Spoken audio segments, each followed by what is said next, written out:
gonza musindika ya sente eri abagalwabo mu nnyaffe Uganda ng'okwesa enkola ya tap Sendi enkola eno nnungi ate nga yeesigika. Kati genda mu simu yo odownloadinge app ya tap Sendi TAP olwono nawe weeyunge ku mpeereza ennungi mu kusindikira abagalwabo. Kozesa promo code Kasuku nga toyawuddeemu. Abali mu UK ojja kufuna pound 10, Europe ojja kufuna euros 10, USA ojja kufuna dollars 10, Canada ojja kufuna dollars 10. Ate nga kino kisinzira mu nsi mw'obaoli. Kati gwe abadde atawaanyizibwa mu kusindika ensimbi eri abagalwabo. Okumanya ebisingako okufuna app ya tap Sendi ebifudde byangu nga tukusindikira abagala baffe ensimbi mu bwangu ddala.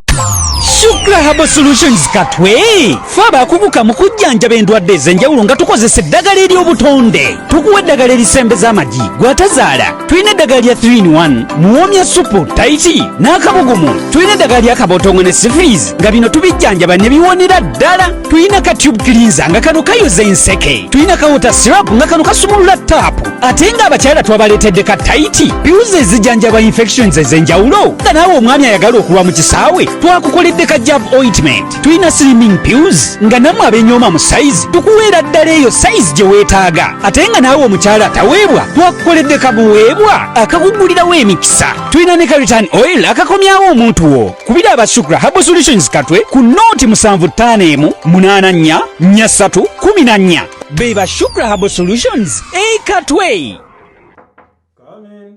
Boss Lugalambi Mugobi gulo yakedde kusiba tayiro ekawungezi ne ziyika ne muleka leero akedde kuzisiba kati mbadde enzigala ekinabiro bwe ne zingoberera akozesa biki alina ekivere kyo kiyawo tekitegerekeka oba mulimu ki ebyo abantu bakyabikozesa basibisa Arapex Style Adhesive tiles ne zinywera. Arapex Style Adhesive takyaliko kubaganya birowoozo. Buli ayagala okunyweza tiles ku kisenge oba wantu wonna gwakozesa ne UNBS yakonamu dastamp ng'omutindo kyekyo akolebwa Zidden Tile Center ku noti 753 noti 65 28. Marriage is a big scam now.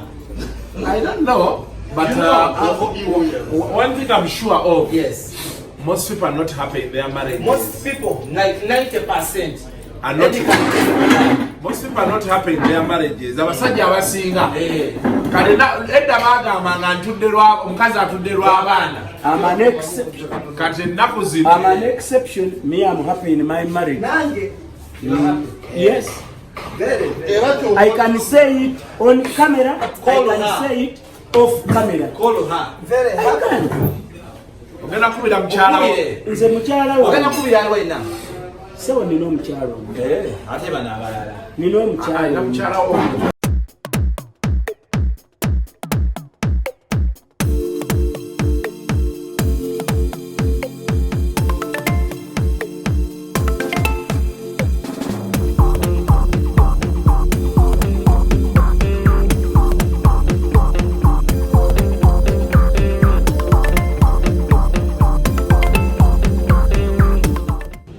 Tandise. Otandise ki? Video. Kale. Mukasa. Christmas tugiriridde wa? Christmas tugenda gikwatira wa? Shakazulu. Shakazulu ne banzigule. Abantu atonda emmere tebaswagalawo olunaku lukulu. Ne Mukasa guli musajja. Wejagala kwingira sirikuyo.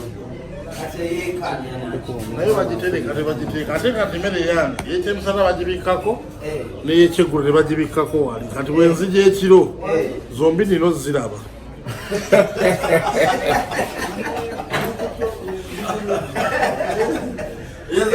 Bagamba oli omulundi gumu.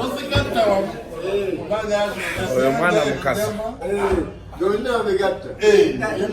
Nene Kasuku nawe kyekimu bangambye oli musajja mufumbo. Kati eyekaani anagirya. Oli omukozi. Sanfa ine ebibuuzo byabuuzabuuza oba abaseetinga sikiti. Obeera ofaaki n'ensi. Ani amazi y'obufumbo w'ebibuuzo eno. Ogende kusekukulu. N'obuuza gye munaalya. Ati ni Yoyo. Omufumbo abuuza gy'anaalya. Naye gwe Yoyo. Olinakoze gwe oli musiraamu. Nne mukristaayo. Awedde emirimu. Protestant. I said Protestant. Amazon. Oh no. Anglican. Anglican. Yeah. Oh no. Ate bagamba mu Kristayo nnyo. Muzukulu wa Yoyo. Yoyo no Archbishop. Eyafa. So bali bagamba ayinza okwawula n'otya. Okwawula atya se. Yalina ekitogi kye eky'obwawule naye ng'akikuba ne real life. Okweyasiye nannyini kano akafo akali wano bw'otuuka Jokers n'okwata ekyettaka Rest Gardens. Ndowooza okkiriza nti mmumanyi.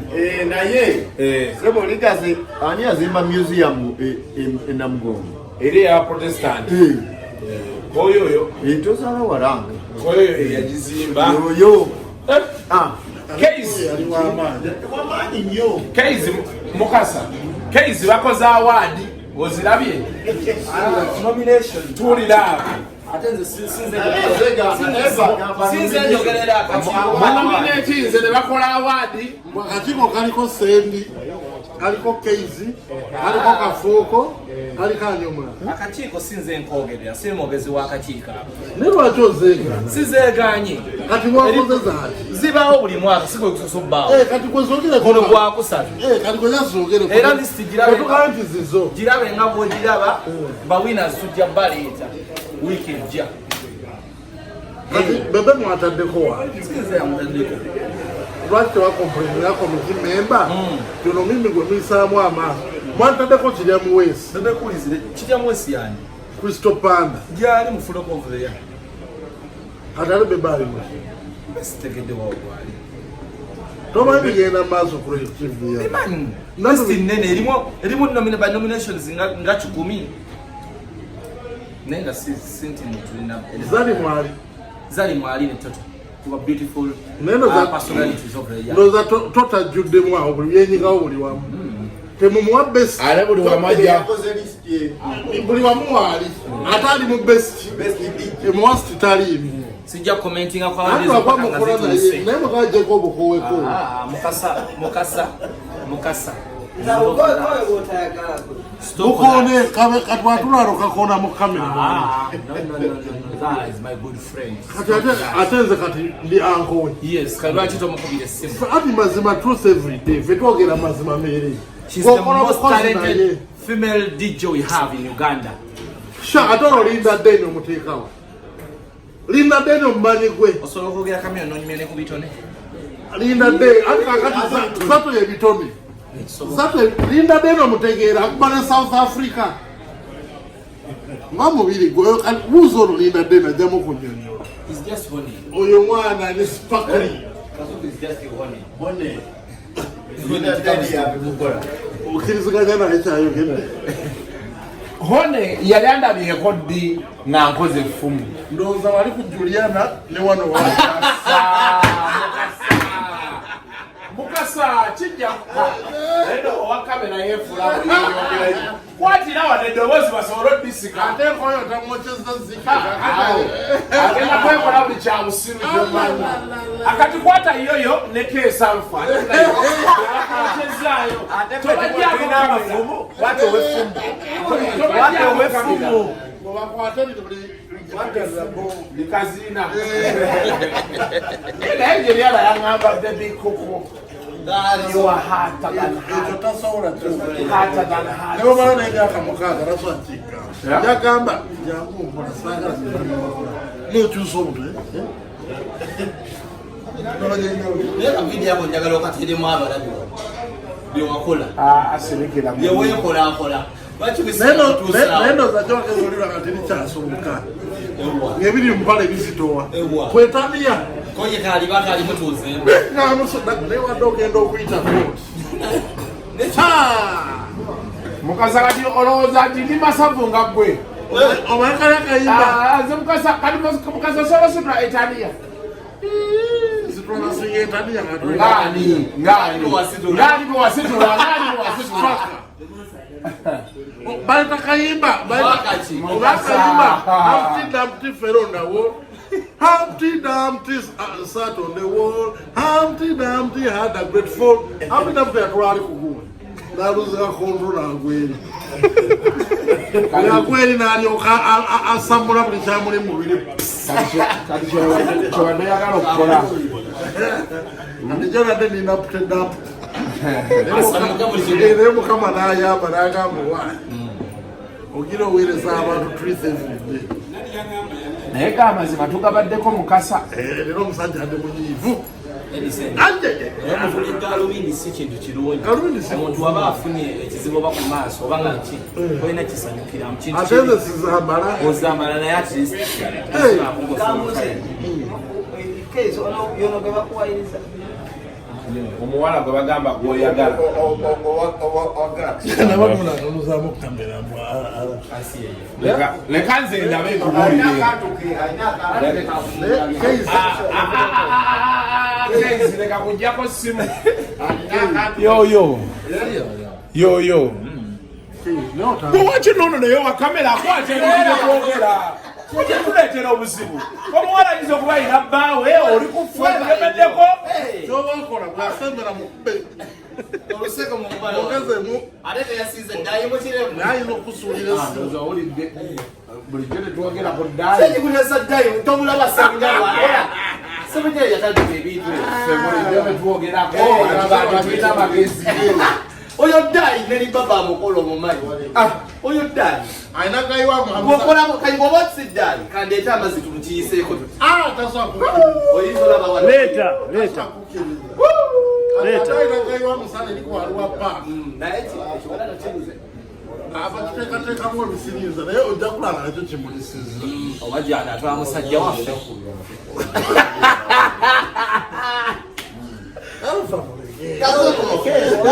Kasuku. Mwetwala kya medicals kibuzo baje banatwala alufa.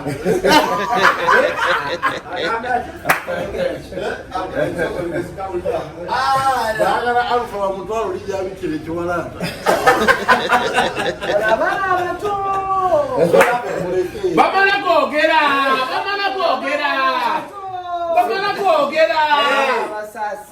Zora pano y'omusajja babiri. Okirabye Mukasa. Olwamanya kolimye. Ate agenda okubeera ekiwalaata. Musinga emyaka nga 14. Sijoka. Kale. Alfa ng'oli mukulu. Olakole tukolaki? Obukulu bulwadde. Obukulu bulwadde. Naye alfa olina emyaka.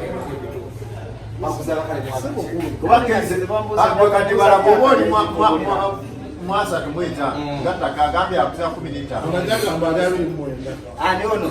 Bano ne bat tebava ku 29. Eva babiri. Bakazi. Mukasa olina emeka. Nze musajja mukulu.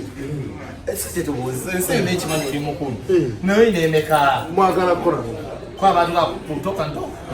Gwe mukulu Sendi naddako Kasuku n'asembayo. Nze bonga nina nsanvu. Sira buzibu. Wanga Kuba nange gye nkolera okutuuka ku Kayagala kwenkana nani? Sendi. Kayagala kwenkana Sendi. Museveni. Jankulenga ndi wakabinga Museveni myaka 7 nga ndi zomanga Museveni. Katonda bana kwesimba wadde ku kyalo. Never too late. Time ejja tuuka. Bana kuwa kadi. Principal. Nze sigala wa principal. Ngenda nyeno. Olaba ajimba. Katono wange yajja ne kaadi. Olaba zigidi ba mu maka. Bamazigidi ka. Ababa suna baka wansi. Bajagenda olubaka kutojja funa. Nagenda eri ku kikundi ku kizinga babije ekwera mu nsiko asiga bipande. Kakati kwembogera wa principal. Ngato badde omunyegenya wana ayinza okumba. Baba jimba pato. Atolo bano. Leka tulinde wana wajja bagita batene njejja pepeji batandise. Ede ya timu yemo. Baina ngi bagita people's Ye kaadi gye yagala. National Progressive Party. Oba awota na majoka vuyo wetaaga. Weri wabeera olinde wajju. Naye nga Yoyo Sani nyawadde.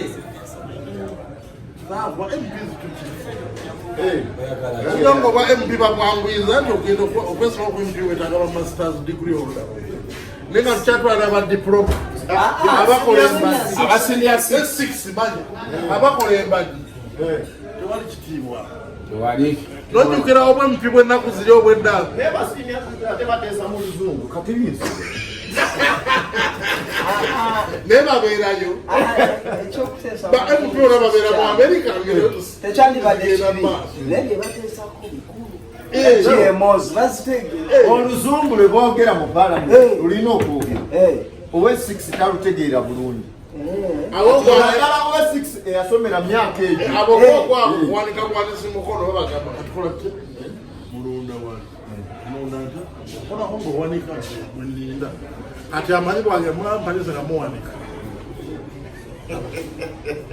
Nga the best MP knows abono matala. Chobola ba MP wabatwala mu Uganda. Ngati mwami kati awali ngati the best MPs. Yo kandi ngati mwajitadde.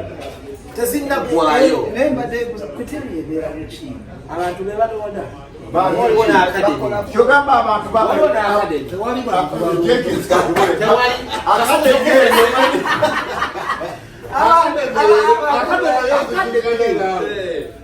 Waliwo akademi. Esalawo. Ani principal wa akademi. Kirisiki. Kale ate lwaki akademi ogiraba era kulonda zato yekka. Oba zato ye principal wa akademi. Ino keronda Douglas Rwanga yekka buli wali. Kifulo kinasinga era papa. Papa pate tebagino. Agami zikyali. Free and fair. Your principal ya. Free and fair.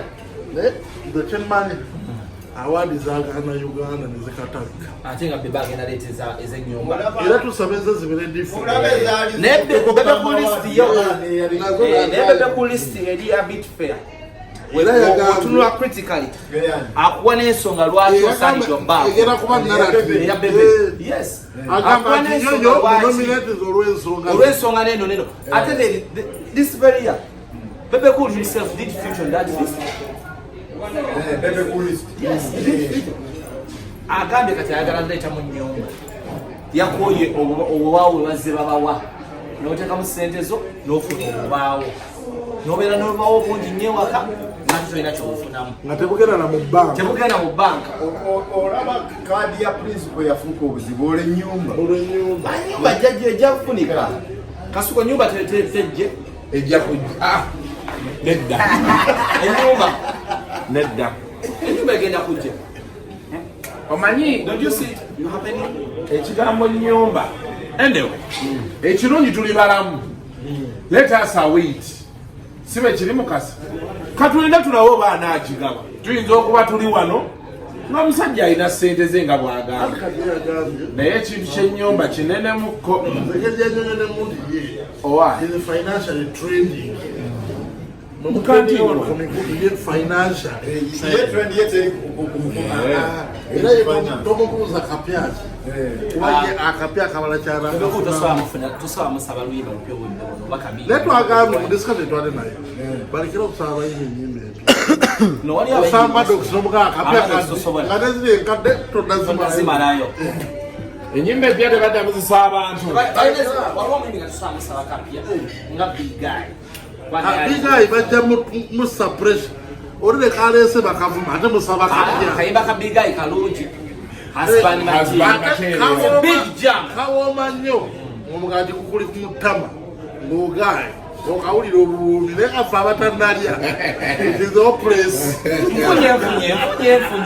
Mfunye. Husband material. Alina okulekerawo okuyimba emibimba. I know he was a former rapper. Alekerawo okwogera ennyimba. Ate omwana tomanyikyalo ate ndakati boogera bwogezi. Naye ng'omwaka tegutambudde bulungi eri bantu. Eri ani? Eri abantu. Abantu baka tegubadde Kubadde Mukasa mwangu. Kubadde mwangu. Simu amajjana ebyekonomi ebikibi. Amafuta okimanyi gayingirako akakaaga ebitaano. Gasseeyo rene. Gageze mu ttaano kikumi. Naye okimanyi tegajja va ku ttaano. Atandikazeeyo ng'abashe. Amafuta gava ku ssatu. Amafuta liita ya ssatu. okwambuka. Okwambuka. Alo?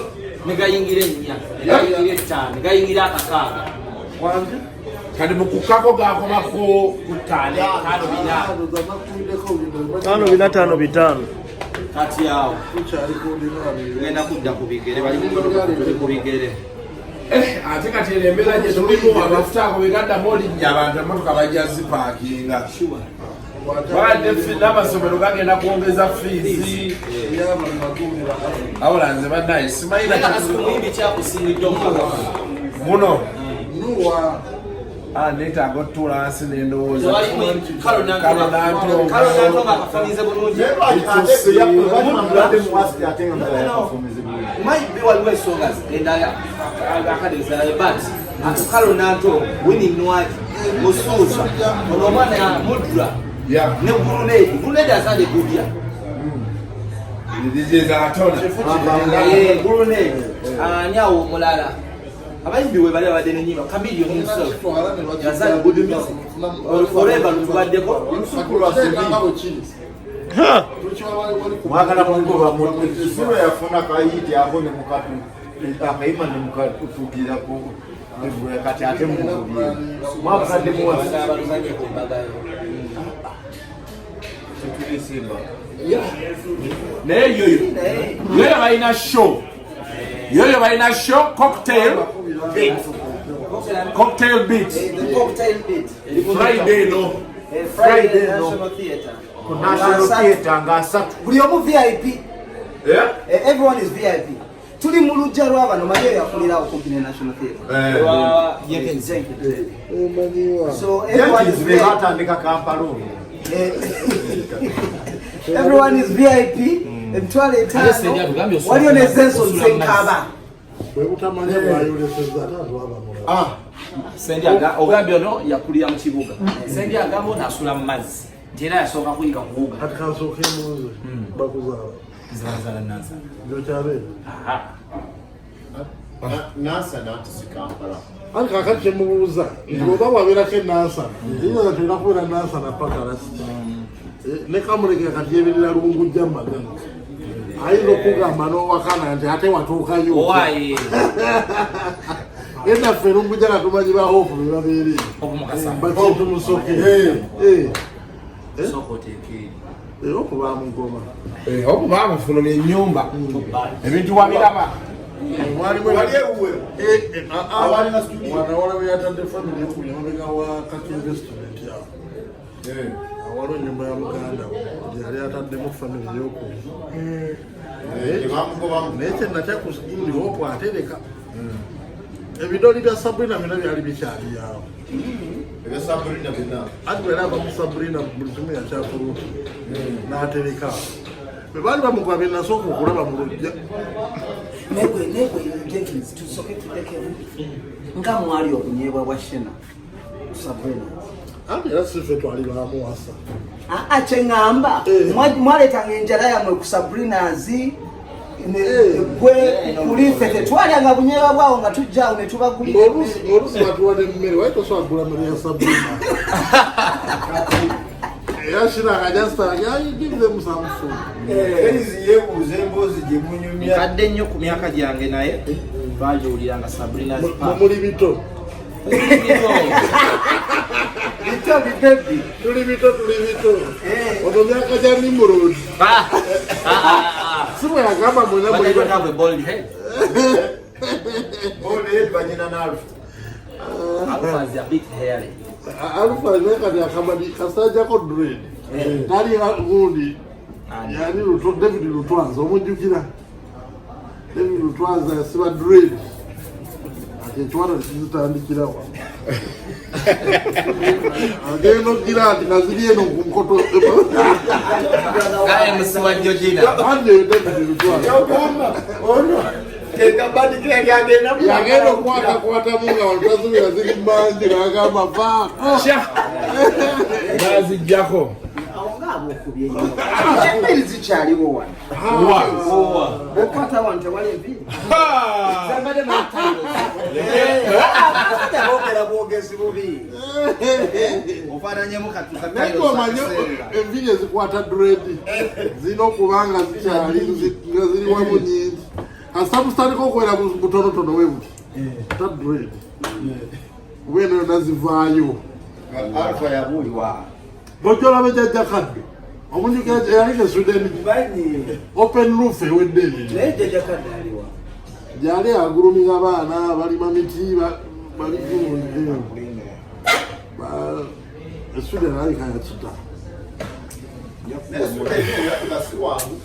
Christmas yo Sweden Scandinavia kasitoka mulaini ya family values ngowedya bona kyala madoksi bamalira wa abaana number 1 omukazi number 2 bojalasti bolemo kitegeere ekyo werewe fura 1 gundi kayaman tomulaba teyadda wano gundi musajja wo Isima on access ate yalinayo omukazi nga talina maanyi gakisajja anti kati eri just nenenyisaayo Isima yagamba bamuyamba bajagamba yali akoye Bulaaya ebeera njogera nti nkoye naye embeera yekunyigiriza n'okoowa embeera yanyigiriza Isima olumba obo tugambe talina maanyi ga kisajja kakati alina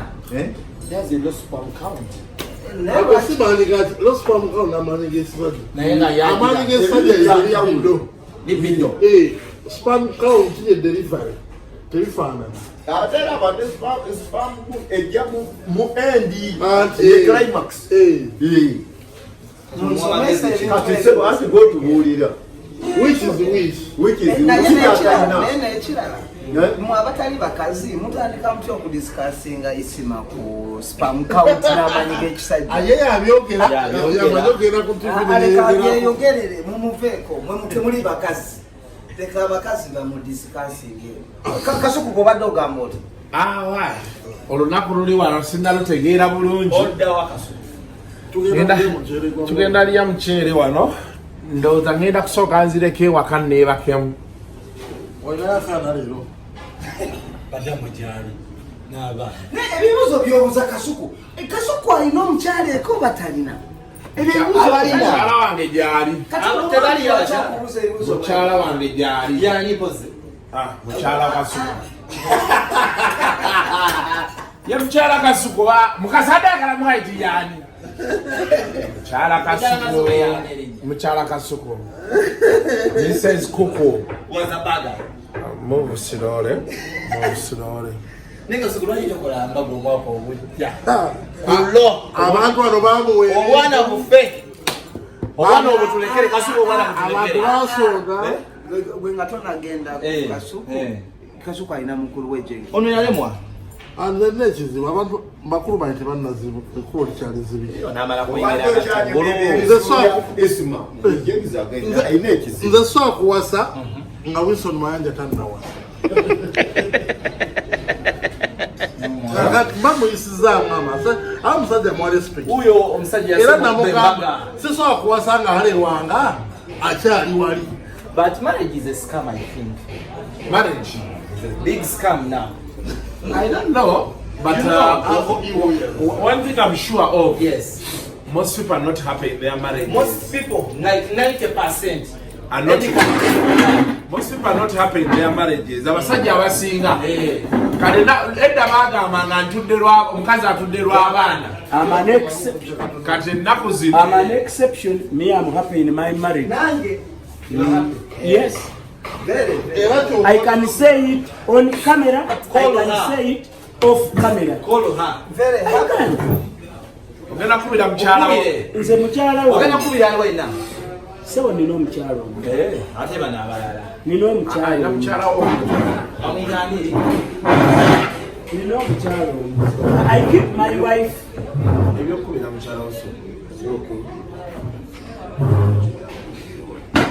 N'ebintu by'obufumbo ebyo biraba.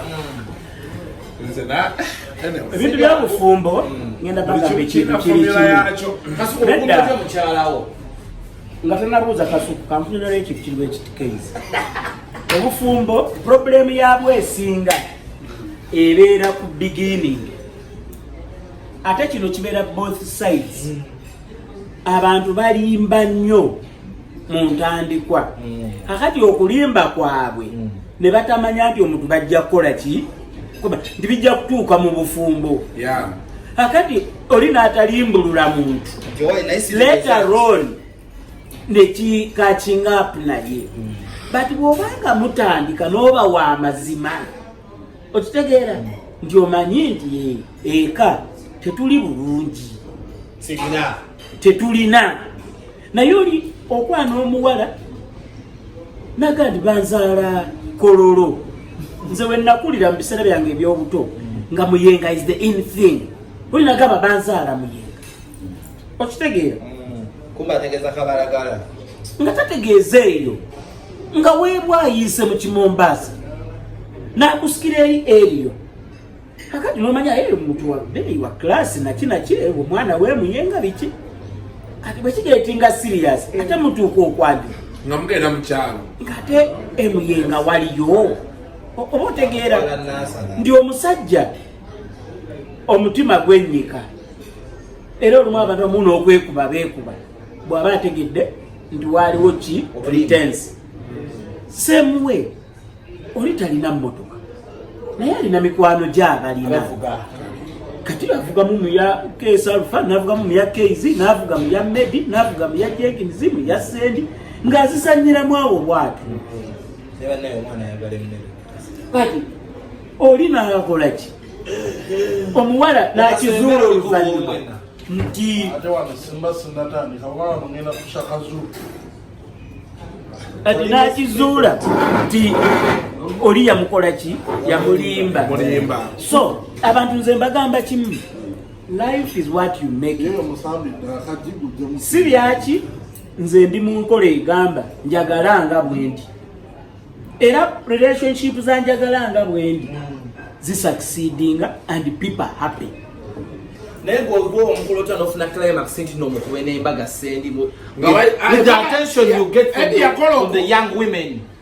The attention I get, yes, because Sendi obwana bukwetega ati ngenda kugamba kimu I am very happy Mukama yampa omuntu omulungi in beauty, yes, omulungi mpisa ate omutegeevu amanye emirimu gyange gyenkola amanyi nti naye ate alaba omuntu omulala awaka okumbi otyo obufumbo tuva nawe mu bbala saa 12 saawa 2 obeera Kampala. Yes, mba nkola mu bbala 11 anti awuliriza sokeneta omuntu wawasa asikali oluza basikali abakuuma tebalina bakazi wakana baana akwadde example ya asikali agenda ku duty saawa 12 oba 6 n'avaayo ku macha probably mukazi we naye akola mukazi we naye n'agenda kyakugambye kiva mu kufuna muntu nga mutegeeragana wafuna ddi ku quality time ajifuna ati nze ndi organized. You might see me as a disorganized person in your perspective. Yes, so as an organized person, many time eno kino you never get time to do what we call parenting. You sit down your wife and yes, and my children, because 24/7 you are in happening places. 24/7 uliriza ngenda kugamba yo Kasuku sine bibuzo byagala olira bibuze kunyonyo. Let me tell you this. I happen, I work, but I have my family. I look after my family. And I give them their time. Okay? Yes. And parenting, si kubeera nti olina okubeera awo nga babysitter nti okutta omwana essaawa zonna. Parenting kuteekayo ssente. Parenting nedda. Parenting sente ziteekeyo ne bwe ziba dakiika zikumala okuteekamu omwana w'empisa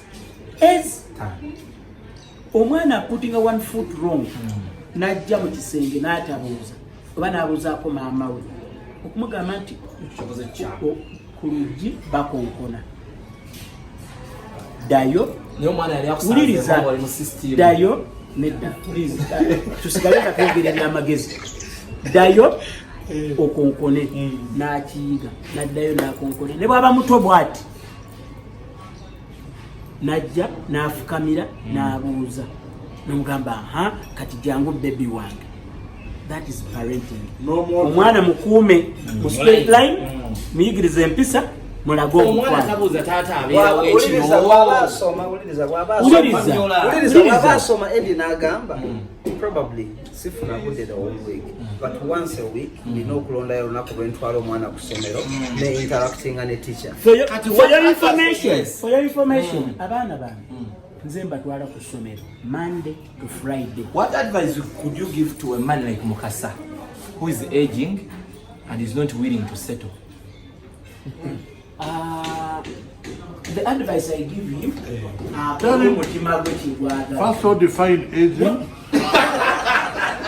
and define settling. No, you might be asking something else. You're talking to Mukasa. What I tell Mukasa, people abali mu bere kolo mutima gwo kigwagala. By the way, kambabuulire kino. Much as I'm happily married. Empeta yeri. No, sijambala. Metal reacts on my skin. Empeterera wano ku mutima. My dad is happily married. There are many out there who are sadly married. True. Have you been married before? Tewakula kumawulire. Koyo yewakula akantu. I felt for you. In the same way. I felt for him as a fellow man. But I felt bad. Nti omusajja omukwano gwamukwata ne kumutwala ku lubalaza we nasembo mulanye. How did you reach to that extent? Which extent? Abantu balete up to speed.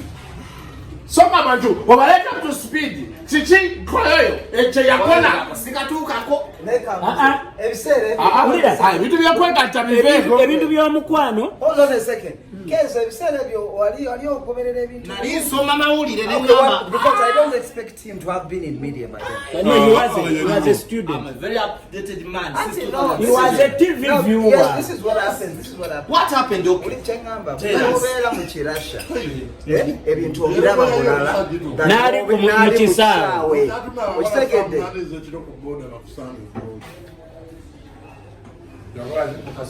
Ogami will never get to his level.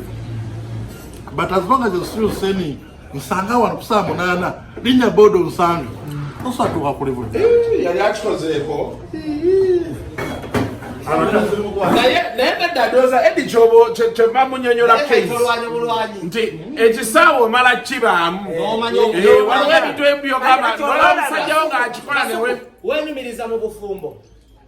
Nze siri mufumbo. Oli muki? Gwobera naye nayibawo. Ino mukyala gwembera naye tulina n'abaana naye kaundo. But ate mu bintu by'omukwano buyina issues nyingi nnyo. Kakati people are dying of internal bleeding. Kakati this is the issue. Obufumbo, the institution of marriage is a hard institution. 2, fame nayo is a hard issue.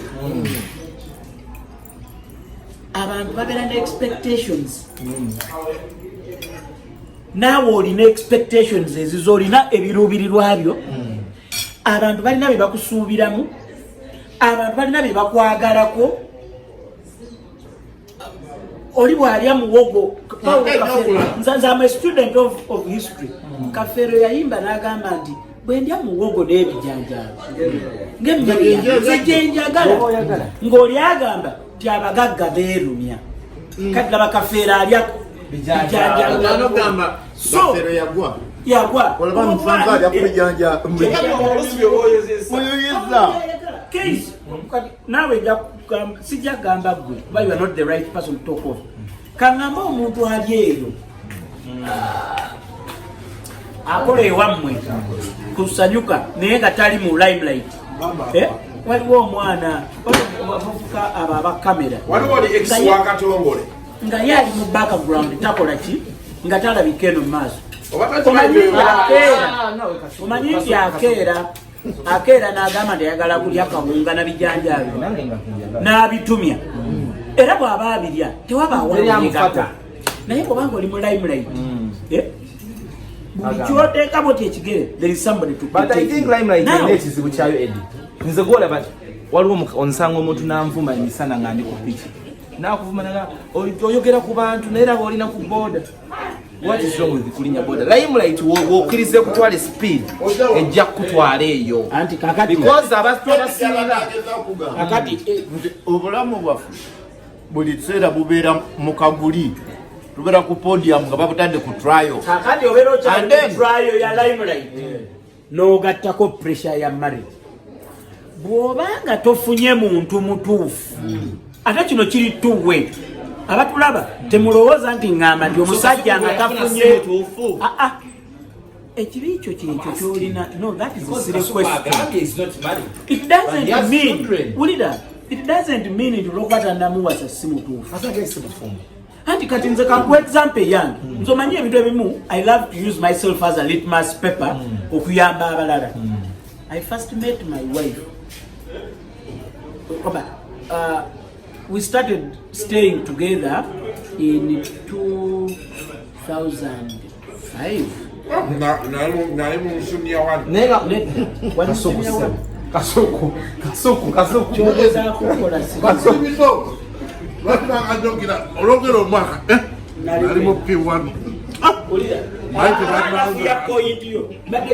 started living with my wife. I started living with her in 2005. Yes. But we made our wedding in 2017. Yeah. Okay. Yes. And we had been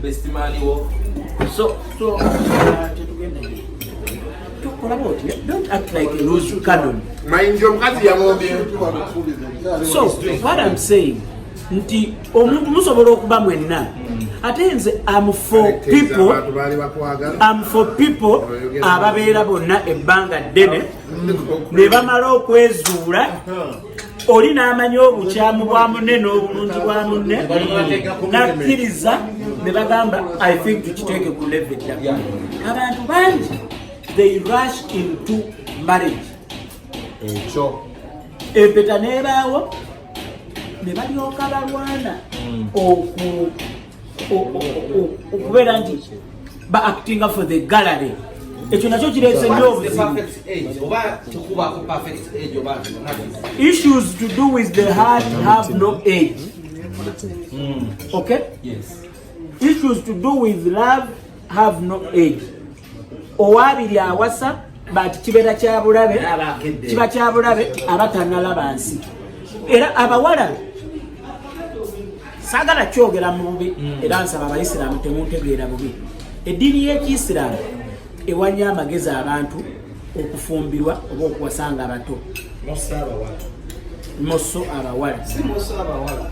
Buli muntu yena ne bwobeera musajja nga muto kasitotuuka ku age efumbirwa kiba kirungi si kiba kirungi kikukakatirwako okuwasa. But here is the challenge. Here is the challenge. Kino nkyogera with the respect to the Muslim faith and good enough.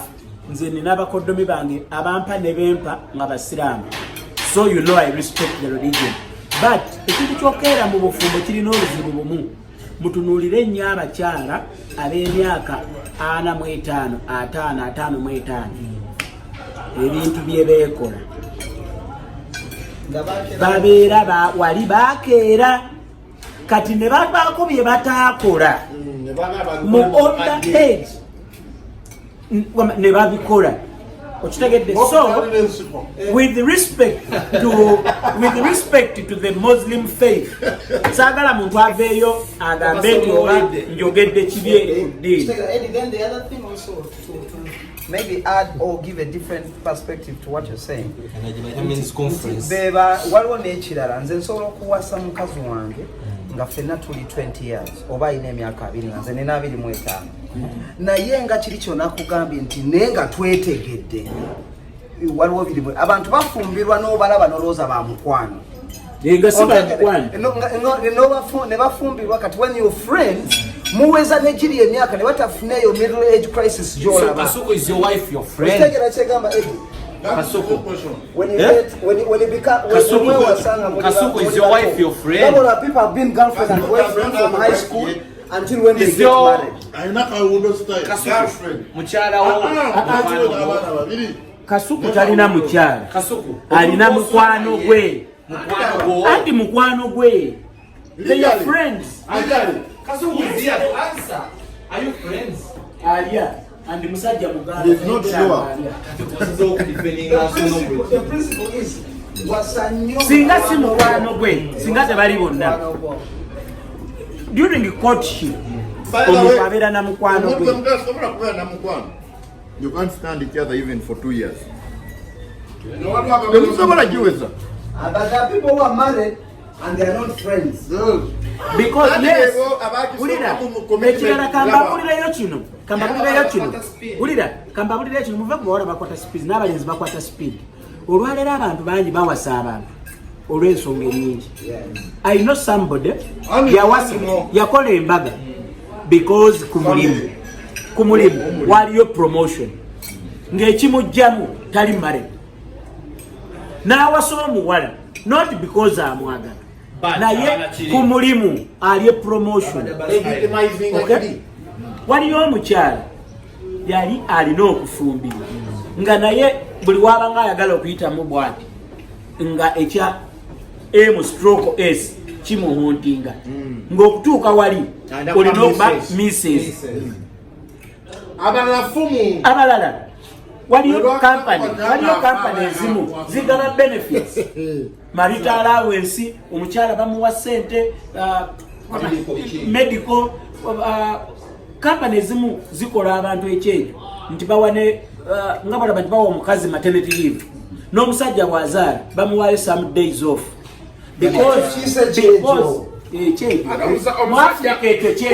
omusajja agasindise wantu wonna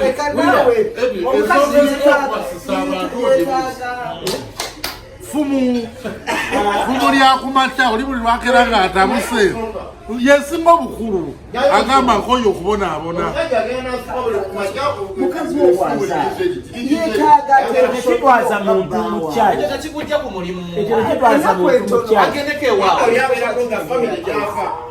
bamugamba nti amunayi tolina buti olina okuwasa the right way.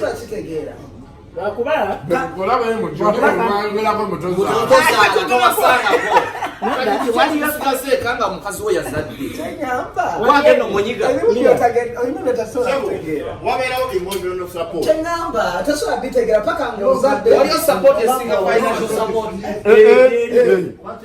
Emotional support. Just like benjo kubuuza ndio osobola okuba nga olina $1 million ng'oguli wano and you fail to stand to the occasion. Yes. Nolabero yima. Nedda batubanga tuogera serious talk to ebigambo tubiwulireko si. Kasuku live abantu bangi bajaga. Ate tukola myaka 10. Wulira. So it's not all about money. Lwakuba mwabavubuka abato mwe batuli bito mulina ekizibu. You think it is all about money. Okiraba naye bw'ona kugenda okula you will realize that it's not all about money. It's all about standing to the occasion. A lot of people have the money. Naye ate balina bye batalina. Yeah. They have all the money, but they don't have love. They don't have faithful women. Okiraba Guy yali mugagga nakati akyaliwo mugagga yali avuga ava wuwe abayita namuwonga awo n'alaba omusajja n'omukazi nga Guy atudde katebe kamwasajjute omukyala atudde ku mukeeka banywa chai Guy n'ayimirira packed very expensive car n'avaamu n'ababuuzaako omukazi n'agenda munju n'aleeta akatebe ak'okubiri kikulaga ki nti yatatudde wansi nti because entebe tewali akatebe kaaliyo n'akaleeta n'abamuwa n'atuula n'abamugamba nti tukuwe ku cyayi n'abagamba mumpe omukazi n'aleeta ekikopo ekyokubiri ekya plastic n'abayiwa mu cyayi w'ekisubi n'obukikoba sukaali bubiri n'anywa nga bali mu bwavu naye nga waliwo laavu nga bali happy. Guy bwe yavaawokko omugagga n'abuuza omukazi n'amugamba lwaki otuula ku ttaka n'amugamba nze wenjagala emmere yange okumpoomera njagala nga ntudde nga ziye bulungi ku katebe embeera ku bunkenke akabonero akalaga nti teyali tatudde wansi bino nti abasajja bafugiriza no era gayi yali avaawo n'abaga nti obulamu bwe mulimu mubeesiimisa kizibu ki musajja kyolina nga gayi bamubanja emyezi 4 namugamba osasula sente meka mitwalo 15 n'akwata n'amuwa sente za mwaka namugamba genda osasule rent in a dingy house but with love. So temukulembeza nnyo sente. Yes, sente tuzeetaaga era tuzikola na wano tuli mukola sente, but it's not about money. Tekibeera mu perspective mwokirowooza. Let me just give you an example. Omuntu agamba nti no nze bwe nfuna sente mukola bino kyanfunya okwogera nga tozifunangako naye osooka zifuna osooka okufuna sente kati waliwo omuntu agamba abantu bafuna sente ne bakyuka. First get that big money and stay calm. Onteged, and then you can say stay calm because you don't know what money brings. Just like stardom. Many people have been very, very okay. They are good people before they are popular people. Therefore, era nagamba nze sisula kuchamuka byabo. So chengezaako kugamba nti ebintu ebitegeero maze bikwa ebintu ebimu katono nnyo kaisalfa manyize njagala nnyo okwala ntabyo kulabirako paso okutegeera nti eyo kya olina kumala gikwatako the feel ey'okuyingira ku stage abantu omutwalo ne bagamba ne baba bakutenda it cannot leave you the same. Era bw'otaba lucky oyinza n'oggweddalo. Era kankuula ekiranga as an artist. Waliyo artist gw'ogamba nti ngenda kuwa wali ekivulu bagenda kuwa miliyoni 10 naye akavulu kagenda kuba bwe katyo. Olina ogamba ne wali ngenda kuwa miliyoni emu naye ogenda kukikuba. Many artists out there will go lwaki artists abamu bagenda ne bayimbira n'obwerere in certain places. Byemutera omanyi lwaki? It's because of the other feeling. Jemba de nkugamba. Okitegere so kati kyansalinga ekyoli money is not everything. Chovala ba artist asobola ogenda nayimbira obwerere. Uncle Eddy you got some child after 15 years. Golinze for how long? And how long have you been with your wife?